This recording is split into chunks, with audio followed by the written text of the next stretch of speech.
I saw where Darius Rucker, popular country music star, is going to be singing the anthem with the Buffalo Bills and New York Jets. Got a new single out, If I Told You, and Darius back on the program.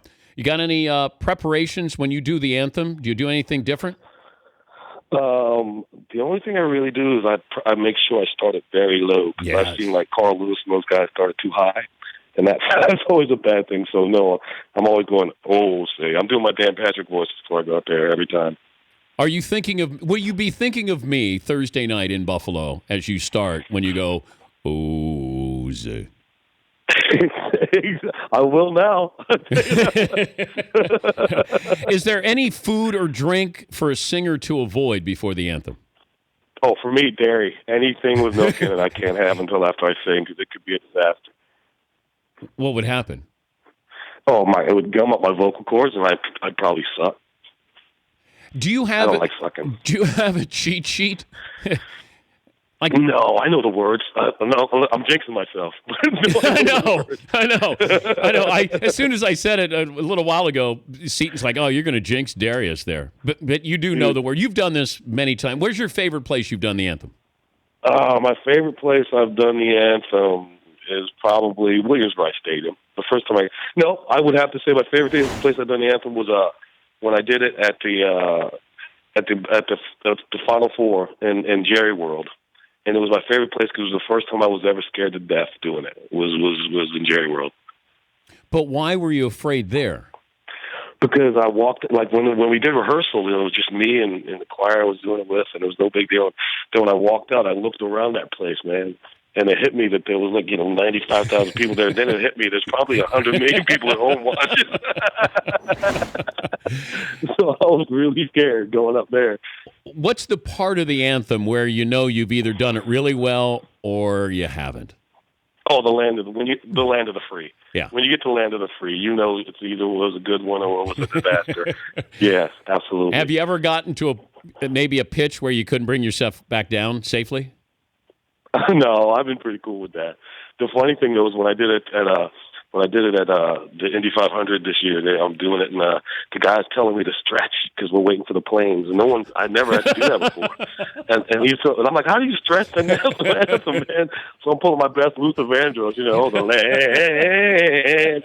So it was pretty funny. It's kind of hard. You can't add another, chorus or something there. Absolutely. I'm looking at him. He's going stretch, and I'm like, are you kidding me?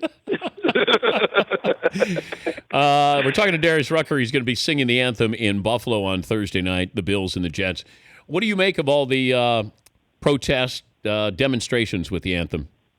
That's one of the reasons I want to sing the anthem, because I respect everything everybody's doing, and I understand the reason they're doing it.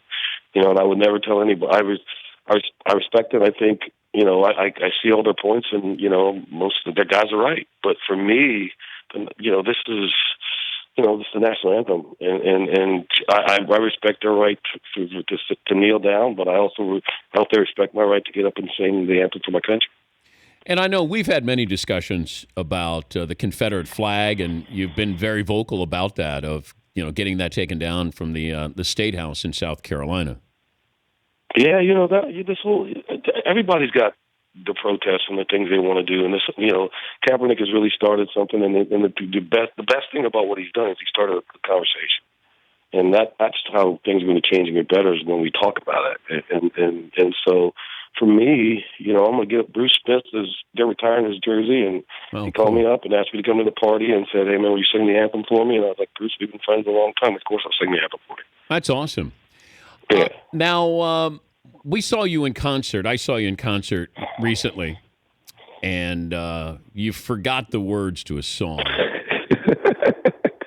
and it wasn't like a new song. No, it was a classic. Yeah. This was a Hootie and the Blowfish song. And the funny thing is, the only time it seems to happen is when you're around. Because every time, because I'm looking for you for the words, and you're like, I don't know. and then your bandmates were saying, go up there and help him. I'm thinking, there's 14,000 people there. I'm not going to go up there and help you with I only want to be with you. I didn't need you. That was so funny. I sang the wrong verse. And it didn't come back to me. I couldn't come back. And actually, the funny thing is, the next night I was like, "Dude, what is the words?" I wrote that. And how many times have you sang that song? Oh goodness, tens of thousands. Yeah. I'm sure. Yeah, Paulie. Yeah. Dan, the I-Team, Seton has located some exclusive audio of Darius Rucker. Okay, here we go.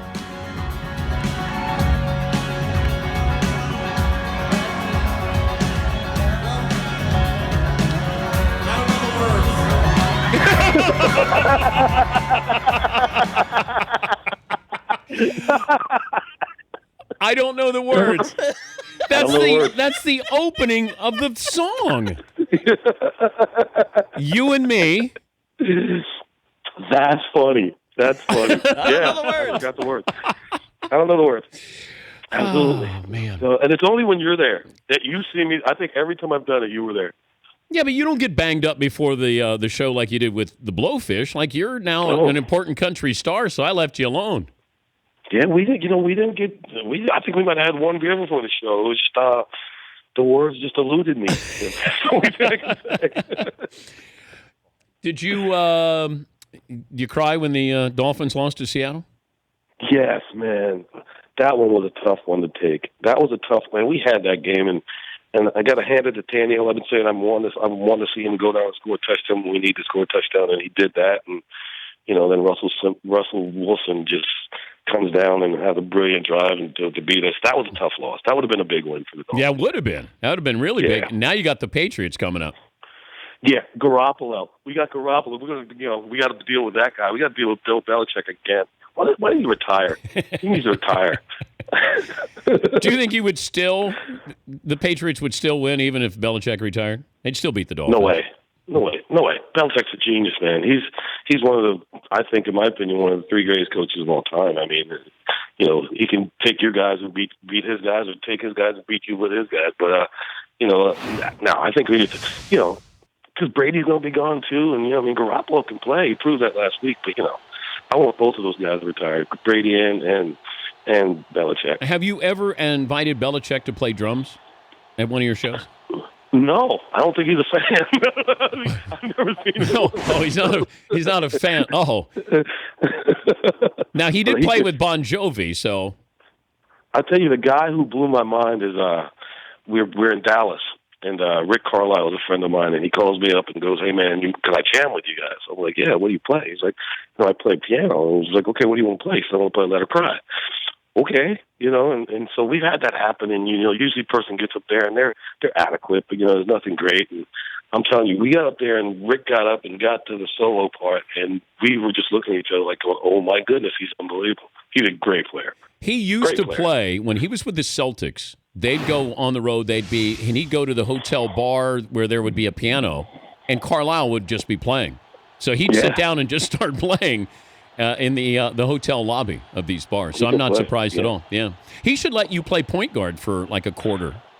I think so too, man. I could help the Mavs to the playoffs. I mean, I'm 50, but I could play. Yeah. Of course you can. Of course I couldn't play when I was 40. What am I talking about? Or 30. Yeah, exactly. Or 20. Or 20. I couldn't play at 20. I did make it to the last cut of my high school basketball team, so that's kind of something. So you were almost like Jordan got cut. So you were almost Michael Jordan. Almost, exactly. I was one cut away from being Jordan. When you're singing Thursday night, I think if you could give just a little signal to this audience where we could all sort of be there with you in Buffalo singing, that would be nice. So what would the gesture be Thursday night right before you get ready to go, "Oh, say"?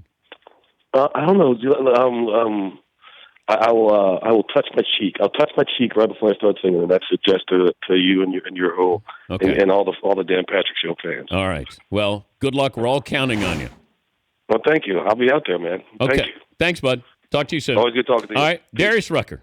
The Dan Patrick Show, weekday mornings on Audience.